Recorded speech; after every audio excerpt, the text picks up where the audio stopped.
No, they didn't give me any notes. They called me, they checked my availability, they sent me the script. They told me that we were going to reshape the mythology and would I like to come out and play. And that they would love me to come out and play. So I was just thrilled to be invited.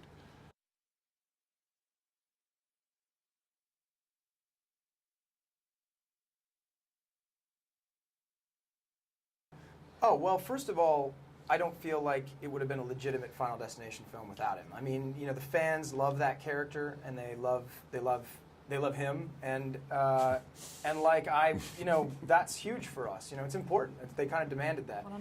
Yeah. And you know, as from an actor's point of view, Tony's great to work off of because he gives you so much, and that he embodies that character in a way that is really, it's very intimidating. You know, the information is direct and it's true and it's very heavy. And so as you have to take this from someone, especially, you know, he has the presence of someone that's bigger than everybody else on set.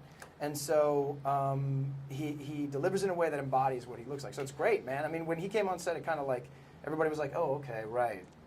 This is why we're freaked out. Like, this guy talked to us about something and got us freaked.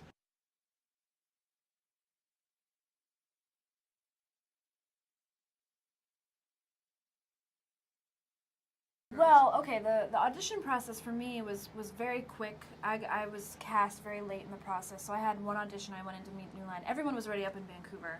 And then, like, the next day I flew out for 3 months. But when I got to Vancouver, he took us all separately to dinner and talked to us about our perception of the character and what he's thinking to do, and he talked about the 3D cameras and what that was really going to be like, because he has this girth of knowledge about 3D. You know, he helped develop it on Avatar, and so yeah, it became a very collaborative experience, back and forth.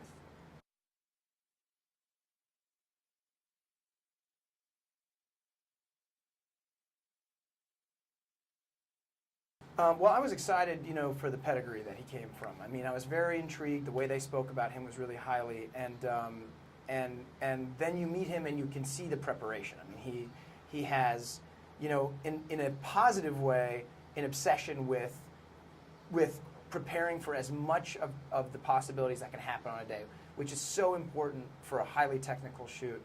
And I think in that way we felt very much in good hands. In working with him as an actor, you know, it's that great fun thing. You know, you take a little bit of time to learn. He had freely admitted, like, this is my first time helming this all myself. I'm still a young actor, so I'm still learning as I go. And we developed a dialogue with each other, and it was something I felt really comfortable with because we worked together almost every day for 3 months.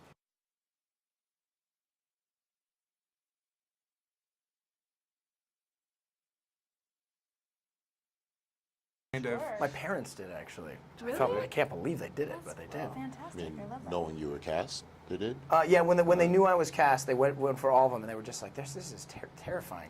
But they did it all You're in one in day. this? Yeah, yeah. I did, but not all in one day. Yeah, I need to take it in small doses. I had seen the first one and I loved it, but then I had to watch the other ones kind of weekly.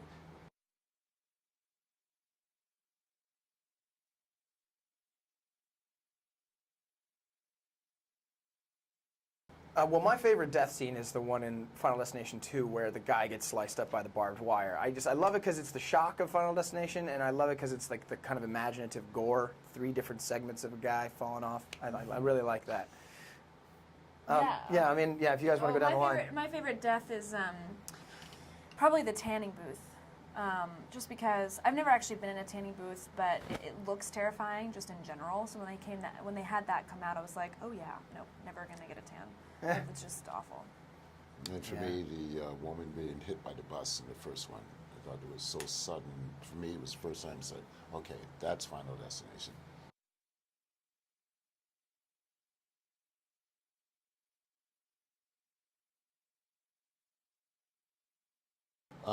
They're just really appreciative. The good thing about working in movies, not just horror anyway, there's a great unifier.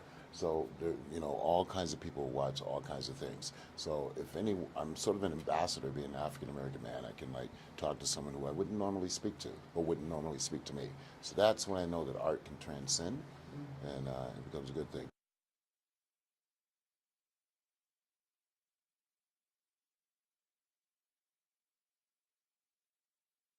I mean, call me what you will. I mean, if you're gonna call me queen, I ain't gonna kick you out of the room. Right. Yeah, I mean, I've been incredibly lucky and blessed, and one of the most amazing things about the horror genre are the fans, and they're very loyal fans, and they're so vibrant. Like they get their voice out there, and they support 100%. So that's been wonderful. But I am kind of in the beginning of my career, so I hope to, be a queen in another way, not just a scream queen, but be able to do play a queen and to do just the gamut of roles, because that's really ultimately why I became an actress. I didn't become an actress just to be in one genre. I've been very lucky in this genre, but yeah, it'd be nice to play them all.